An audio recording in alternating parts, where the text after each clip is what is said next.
কিছু টুকরো ছড়া, কিছু টুকরো কবিতা, কিছু টুকরো ভাষা, কিছু টুকরো টুকরো হৃদয়ের বসবাস যাওয়ার আনন্দ। আজকে আমি তোমাদের কিছু অল্প অল্প ছোট্ট ছোট্ট অংশ শোনাব। ভীষণ সহজ মধুর এই বাংলা ভাষা। অনন্ত বেদনা, সুজিত সরকারের লেখা।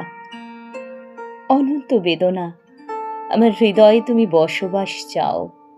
তোমাকে জায়গা দেব বলে আমার হৃদয় প্রতিদিন একটু একটু করে বড় হতে হতে অবশেষে একদিন ছুঁয়ে ফেলে পৃথিবীর সীমা। চারপাশে যারা আছে তারা ছোট জয়ে পরাজয়ে নিজেদের ব্যস্ত রাখে সমস্ত জীবন।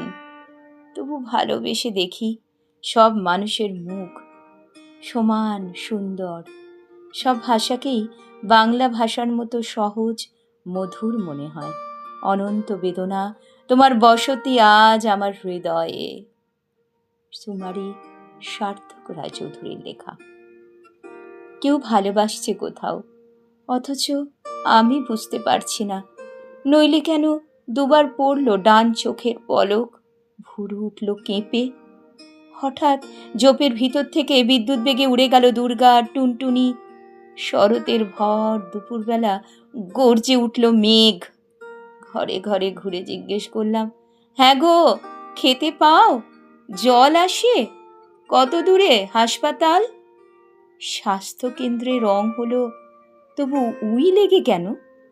দেখো দেখো, মিড ডে মিলের ভাতে প্রজাপতি এসে বসে আছে, আর ডান হাতের তালু নড়ে উঠল। হাওয়া উড়িয়ে দিতে থাকলো দু চোখের পাতা। কমলা কার্ডিগান, চন্দনা কলকের ফুল, সামান্য সার্ভের কাজে এসে আমি জানতে চাইলাম, হ্যাঁ গো, ভালোবাসা পাও? বুঝতে পারো কি কেউ কোথায় তোমাকে তবু ভালোবাসছে কিনা?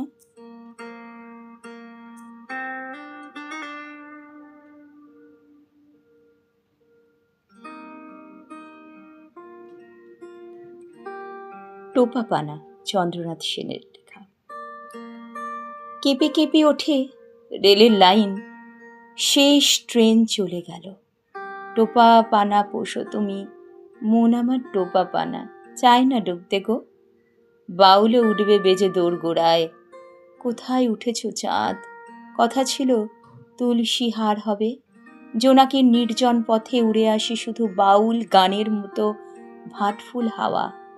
ওরে রাত, নাকছাবি শিমুলের ফুল গড়ায় হারিয়ে যায়। ছিলে ছিলে, এই তো ক্ষমা লেখা কুটিরে আমার। রাজদীপ ভট্টাচার্যের লেখা লাল কমল জাগে। সে বছর আচমকা যখন শরৎ এসে পড়ল ঘাড়ের ওপর, স্কুলে স্কুলে ছুটি পড়ে গেল। অথচ আমাদের পুজোয় কোনো নতুন জামা প্যান্ট হয়নি। তখনই মা আবিষ্কার করেছিল যে এক পলা সর্ষের তেল দিয়ে নুন কাঁচা লঙ্কা মেখে ভাত খেতেও কি দারুণ লাগে। আমার পুরানো একটা ছেঁড়া প্যান্ট কেটে কুটে ভাইয়ের কান্না থামানোর সেবা। আমরা দুই ভাই চুপি চুপি প্রতিটি প্যান্ডেলে গিয়ে হাত জোর করে প্রার্থনা করতাম, ঠাকুর, বাবাকে পুজোয় নতুন পোশাক কিনে দিতে বলো। যে ছেলেটা ছেঁড়া চটি, রং চটা শার্ট, পুরনো ব্যাগের মধ্যে ততোধিক পুরাতন ছেঁড়া ফাটা বই নিয়ে টই টই করে চলে সারা দিন পথে, ঠিক ওইখান থেকে শুরু। তারপর হাত পুড়িয়ে পা পুড়িয়ে আগুন জ্বালতে জ্বালতে সারা গায়ে টল টলে ফোসকা পড়ে গেল। এখন পকেট ভর্তি রঙিন ছিন কাগজ বাতাসে ওড়াই। তারা ভেসে ভেসে ফিরে যায় সেই রাস্তা ধরে মুগ্ধ এক বালকের কাছে। কোথাও কোনো প্রোটিন নেই, কোথাও কোনো ফুড সাপ্লিমেন্ট নেই, বাজারের ব্যাগে নেই মৌসুমি ফুল ফল। কুশল জিজ্ঞাসার কেউ নেই গাছতলায়। বছরে 8 মাস চারপাশে জল জমে থাকে। ছিপে বুনো মাছ উঠলে মা হেসে ফেলে, তখন একটা গজদা দুঁকি দেয় ভাতের থালায়। আজ ভাবি, হতবাক হয়ে ভাবি, কিভাবে পড়তাম বই থেকে শত শত অখাদ্য অক্ষর, চিৎকার করে রোজ কিভাবে বলতাম, ইয়েস স্যার।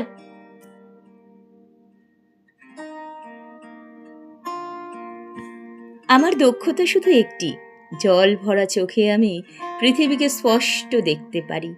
নদী ও শ্মশান, বৃক্ষ, লোকালয়, পাগলিনী নারী। রণজিৎ দাশের লেখা। জীবনানন্দ দাশের সে। আমাকে সে নিয়েছিল ডেকে, বলেছিল, এ নদীর জল তোমার চোখের মতো ম্লান বেত ফল, সব ক্লান্তি রক্তের থেকে স্নিগ্ধ ডাকছে পটভূমি। এই নদী তুমি, এর নাম ধানসিঁড়ি বুঝি? মাছরাঙাদের বললাম, গভীর মেয়েটি এসে দিয়েছিল নাম।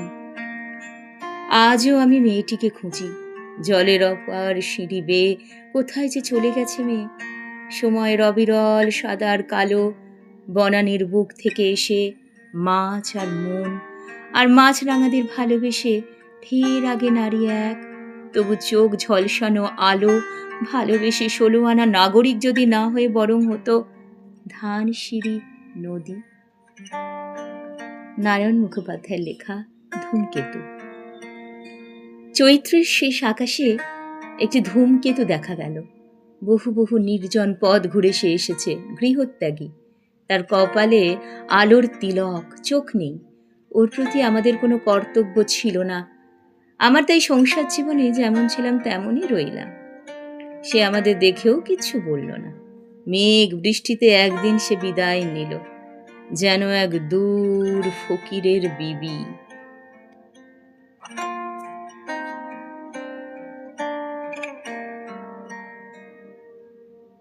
ভাস্কর চক্রবর্তীর শুধু দৌড়তো তোমাকে। তোমার মাথার উপর দিয়ে দ্রুত উড়ে গেল একটা এরোপ্লেন। দূরে দাঁড়িয়ে দাঁড়িয়ে আমি দেখি কি বিশাল ছায়া পড়ল তোমার শরীরে। আর পাখিরা এই 1971-এও ভয় পেল খুব সত্যি। পাখির বিষয়ে আমরা কত কম জানি, গাছের বিষয়ে আমরা বিশেষ কিছু জানি না। একটা গাছের সঙ্গে সারা জীবন থেকে যেতে ইচ্ছে করে। 1000 পাখির মধ্যিখানে বসে থাকতে ইচ্ছে করে দুপুরবেলা। সত্যি দুপুরবেলা। আরো কত কি করতে ইচ্ছে করে, হলুদ শাড়ি পরে যখন তুমি দাঁড়িয়ে থাকো বারান্দায়। সুব্রত চক্রবর্তীর লেখা বিড়াল। লোভী বিড়ালের মতো এক টুকরো রোদ, পাশে বসে পরামর্শ চায়। জানালার কারুকাজ, বিমূর্ত আনন্দ। তার ওপারে ছায়া ছায়া কারা নড়াচড়া করে, বিভ্রম ঘটায় শীতের সকাল জুড়ে বিড়াল আর অদ্ভুত আলোর ছবি। নাচতে নাচতে কোথায় পৌঁছলো কেউ তার পরিণাম জানো? পরিণাম না জানলেও আমরা কিন্তু বিশ্বাস করি বাংলা ভাষা, তার আনন্দ, তাহার হাহাকার। সুবীর কুমার ঘোষের হাহাকার। ভাঙা ঘড়ির কাঁটায় থেমে থাকে সময়, জানালার ধুলোয় জমে নীরব নিঃশ্বাস। কফির কাপে ডুবে যায় শেষ বিকেল, টেবিলে পড়ে থাকে অসমাপ্ত এক চিঠি। শব্দহীন কণ্ঠে বয়ে যায় ক্ষত চিহ্ন। আয়নায় মুখ দেখি, বড্ড অচেনা লাগে। বাইরে বৃষ্টি, ভেতরে অনন্ত শূন্যতা। অন্ধকারেও আজ আলোর তীব্র দহন।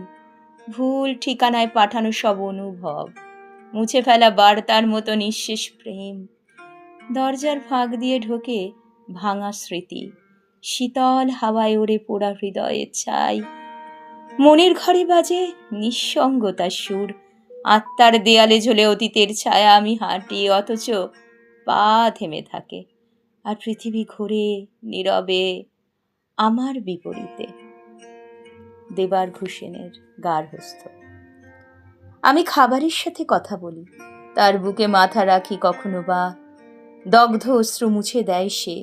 দেখি 2 পা হেঁটে এগিয়ে আসছে 1 গ্লাস জল। আমার কান্না জানে 1 থালা ভাত, কখনো বা একটা রুটি। আমি খাবারের সাথে কথা বলি, জড়িয়ে ধরি থালা, বাটি, গ্লাস। আমরা কথা বলি সত্যি খাবারের সঙ্গে, কথা বলি ভাষাকে সঙ্গে নিয়ে, তার হাতে হাত ধরে। ভাষা, বাংলা ভাষা। বাংলা আমার মাতৃভাষা, বাংলা আমার গর্বের ভাষা। আজ ভাষা দিবস, 21শে ফেব্রুয়ারি। তার প্রতি রইল আমার সশ্রদ্ধ প্রণাম। আজকের এই পর্ব এখানেই শেষ করছি। সবাই খুব ভালো থেকো।